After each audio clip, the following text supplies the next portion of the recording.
Good morning বন্ধুরা, কেমন আছো তোমরা সবাই? আশা করছি সবাই খুব ভালো আছো, আমিও ভালো আছি। আর একটা নতুন সকালে তোমাদের সকলকে জানাই অনেক অনেক শুভেচ্ছা, অনেক ভালোবাসা। তো দেখো, এখন আমি সকালে উঠেছি, উঠে বিছানাটা তোলা হয়ে গেছে। তো বিছানা তুলে তারপরে ভাবলাম যে বইয়ের টেবিলটা একটু অগোছালো রয়েছে, তো গুছিয়ে নিই। আর সকালে যা কাজকর্ম থাকে সেগুলো সব করে নিই। তো চলো কাজগুলো করে নিই, তোমরা দেখতে থাকো।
তো আমি ভাবলাম যে ঝাড় দেবো না, তো তারপরে দেখছি যে একটু একটু হালকা হালকা মাকড়সার জাল জড়িয়েছে। তো এই যে ঝাড়ুনটা দিয়ে একটু ঝাড়িয়ে নিলাম, নিয়ে এবার ঘরটা ঝাড় দিয়ে তারপরে ঘরটা মুছবো। তো চলো দেখতে থাকো, সঙ্গে থাকো।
তো দেখো, আমার পূজা দেওয়া কমপ্লিট। আমি স্নান করে এসেছি, একবারে এসে পূজাটা দিয়ে নিয়েছি। আর ঘরটার মুছতে গিয়ে গা ঘেমে গিয়েছিলো আর জল এসে গিয়েছিলো। তো চলো তোমাদের সঙ্গে সামনাসামনি কথা হচ্ছে। গুড মর্নিং বন্ধুরা, কেমন আছো তোমরা সবাই? আশা করছি তোমরা সবাই খুব ভালো আছো, আমিও ভালো আছি। আমি অপর্ণা চলে এসেছি, আমার অপর্ণা ব্লগ চ্যানেলে তোমাদের সকলকে অনেক স্বাগত, অনেক অনেক ভালোবাসা। আর এখন বাজে সকাল 10টা। তো 10টার সময় তোমাদের সামনে আসলাম কথা বলতে, কারণ সকাল থেকে তো কাজ বাজ সব শুরু করেছি, কিন্তু কথা বলতে পারিনি। আর এখন দেখো আমার স্নান করা কমপ্লিট হয়ে গেছে। আর আজকে স্নান সকাল সকালই করে নিয়েছি। কেন বলো তো? কারণ হচ্ছে আজকে ঘরটার মধ্যে গিয়ে গরম লেগে গিয়েছিলো, তা ভাবলাম যে আজকে একেবারে জল এসে গেছে সকালে 9টা, তো সেই জলটাতে স্নান করে নিই। তো তাড়াতাড়ি স্নান করে নিয়েছি, এখন যাবো রান্না করতে। তো চলো, কি রান্না করবো না করবো সবাই তোমাদের সঙ্গে শেয়ার করবো। আর ভিডিওটা ভালো লাগলে অবশ্যই একটা like, comment, share and subscribe করে আমার পাশে থেকো। তো পূজা দেওয়া তো হয়ে গেছে, তোমাদের তো দেখালাম পূজা দেওয়া কমপ্লিট, সব কিছু হয়ে গেছে। এদিকের কাজ সব কমপ্লিট হয়ে গেছে, এখন যাবো রান্নাঘরে। তো চলো রান্না করতে চলে যাই। অফ করে দিই আর রান্নাঘরে যাব। আর তার আগে প্রথমে বার করব দুধ। তো দুধ আছে ফ্রিজে, দুধটাকে বার করে নিই। দুধটাকে বার করে নিলাম।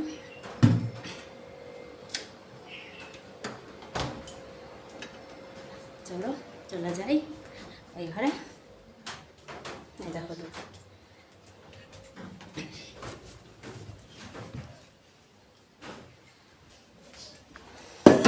দুধ নিয়ে চলে এসেছি। আর এখন দুধটাকে আমি একটু বসিয়ে দেবো, দিয়ে তারপরে রান্না করবো। তো চলো দেখতে থাকো, আমার সঙ্গে থাকো, পরে তোমাদের সঙ্গে দেখা হচ্ছে। কথা বন্ধুরা দেখো চলে এসেছি এই ঘরে আর নিয়ে এসেছি দুধ। তো পাউরুটি আনতে আমাকে আবার যেতে হবে ওই ঘরে, কারণ পাউরুটিটা আনা হয়নি, মনে ছিল না। তো এখন যাব, নিয়ে আসবো তারপরে। তো নিয়ে আসার আগে ভাবলাম যে দুধটা বসিয়ে দিয়ে যাই। তো এই বাটিটাতে বসিয়ে দিলাম। তো দেখি কি হয়, বাটিটা ছোট মনে হচ্ছে, হবে কি না, কারণ দুধ উতলিয়ে যায় বারবার, ওই জন্য। তো চলো এটাকে আমি আগে দিয়ে যাই গ্যাসে বসিয়ে। কারণ কি বলো তো, গ্যাসে বসিয়ে না দিয়ে গেলে তো গরম হতে অনেক টাইম লাগবে, কারণ এখনই বার করে নিয়ে আসলাম, খুবই ঠান্ডা, বরফ জমা জমা হয়ে গিয়েছিল। তো এখন ভাতের হাঁড়ির জলটাও আমি বসিয়ে দিলাম, জলটা গরম হতে থাক। আর দেখো পাউরুটি 3 পিস তো নিয়ে এসেছি, এটাকে সেঁকে দেবো, আমার ছেলে এখন খাবে দুধ দিয়ে পাউরুটি দিয়ে। তো চলো দেখো কী করি না করি, দেখতে থাকো, আশা করি ভালো লাগবে।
তো বন্ধুরা দেখো আমি রান্না চাপিয়ে দিয়েছি কড়াইতে, আর প্রচণ্ড গরম পড়ছে, যা হয় গরম, সামনে রোদ যেহেতু, তো গরম তো হবেই। আর এখানে দুধটা হচ্ছে, আর এই দেখো শাক ভাজা করব, আর আলু পোস্ত, আর করব বেগুনি। তো আজকে এই হচ্ছে খাবার। তো চলো দেখতে থাকো।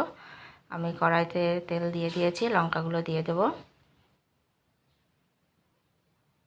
তো দেখো লঙ্কা গায়ে এসে ফুটছে।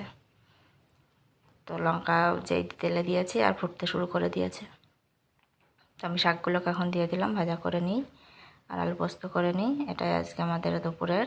আর দুধ আমার ছেলেকে দিয়ে এসেছি, আর বাকি দুধটা এই বাটিটাতে দিয়েছি, ওইটাতে হয়নি। তাই দেখো ক্ষীর করা হয়ে গেছে।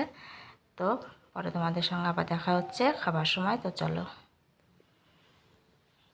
দেখো আজকে কী রান্না করেছি। এই যে বেগুনি, এখানে শাক ভাজা, আর এখানে আলু পোস্ত, আর করে নিয়েছি ভাত। তো এই দেখো ভাত। তো এটাই আজকে আমাদের দুপুরে লাঞ্চ মেনু। তো এখন নিরামিষই হোক, পরে আবার দেখা যাবে কি হবে না হবে। তো চলো পরে তোমাদের সঙ্গে আবার আসছি, দেখা হবে, কথা হবে। তো বন্ধুরা দেখো এখন রাত্রিবেলা, সারাদিন আর তোমাদের সামনে আসিওনি, কথাও হয়নি, কারণ আমি একটু শুয়েছিলাম। আর এখন করবো লুচি আর ডিমের কষা। তো ময়দাটা আমার মাখা হয়ে গেছে।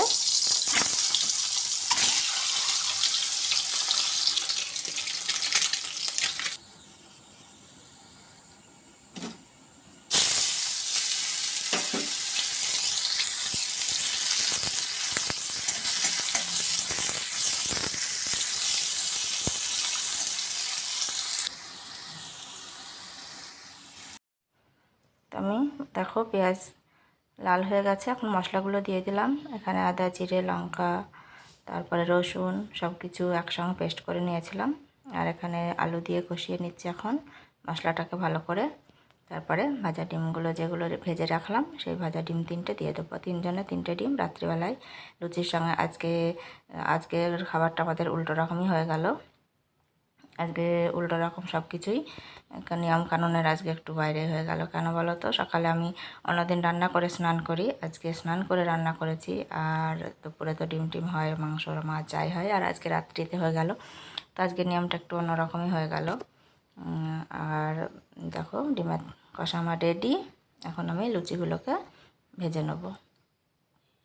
তো লুচিগুলোকে আমি বেলে নিয়ে চলে এসেছি গ্যাসের কাছে, কড়াইটা বসিয়ে দিয়েছি। আর এই ছোট্ট কড়াইটাতেই করব, আর সাদা তেলে ভাজবো। তো তেলটাও আমি দিয়ে দিলাম, দেখো। তো এই তেলেই আমি লুচিগুলোকে ভেজে নেব। অল্প করে দিয়েছি, কারণ পোড়া তেল বেশি থাকলে ভালো লাগে না। তো চলো একে একে লুচিগুলো ভেজে নিই, কারণ অনেকটা রাত্রি হয়ে গেছে। আর লুচি গরম গরম ছাড়া ভালো লাগে না, ঠান্ডা হয়ে গেলে। তো তার জন্য ভাবলাম যে গরম গরম লুচিগুলোকে ভাজবো আর তুলবো আর খাওয়া হবে। তো ফোলা ফোলা লুচি খেতে কার না ভালো লাগে বলো। দেখো লুচিগুলো ভাজা হচ্ছে এখন, আর খুব সুন্দর ফুলছে, দেখেছো কত সুন্দর। তো লুচিগুলোকে ভেজে নিয়ে তারপরে আমি ওই ঘরে চলে যাব একবারে খাবার সময়। আর তোমাদের সামনে এসে আর কথা হয়তো বলতেও পারি নাও পারি, ঠিক নেই, দেখি। বলাটাই বেশি মনে হচ্ছে, কারণ অনেকটা বড় হয়ে যায় ওই জন্য। তো দেখো আমার লুচিগুলো ভাজা কমপ্লিট হয়ে গেছে, একেবারে চলে এসেছি খাবার জায়গায়। দেখো খাবার নিয়ে এখানে লুচি নিয়ে চলে এসেছি, ডিমের কষা আর প্লেট। তো সবাই বসে পড়েছে খেতে, তো খাবারটা ওদের দিয়ে দিই। আর আমিও নিয়ে নেবো আজকে। আমিও আমার ভাত রাখিনি, কারণ ভাত আজকে আর ছিলও না, আর আমি করলামও না এখন। তো এই লুচি খেয়ে নেবো ওই জন্য। আর হচ্ছে আজকে আর ভালোও লাগলো না তার জন্য। তো বন্ধুরা দেখো আমার ভিডিওটা কেমন লাগছে তোমরা অবশ্যই আমাকে কমেন্ট করে জানিও। লাইক শেয়ার সাবস্ক্রাইব করে পাশে থেকো আর দেখতে থেকো। তো ভিডিওটা আমি এখানেই শেষ করব, বেশি বড় হয়ে যাবে তার জন্য। তো তোমরা সবাই খুব ভালো থেকো, সুস্থ থেকো, আর দেখতে থেকো অপর্ণা ব্লগস। আজকের মতন টাটা, সবাইকে শুভরাত্রি, গুড নাইট, সবাই ভালো থেকো।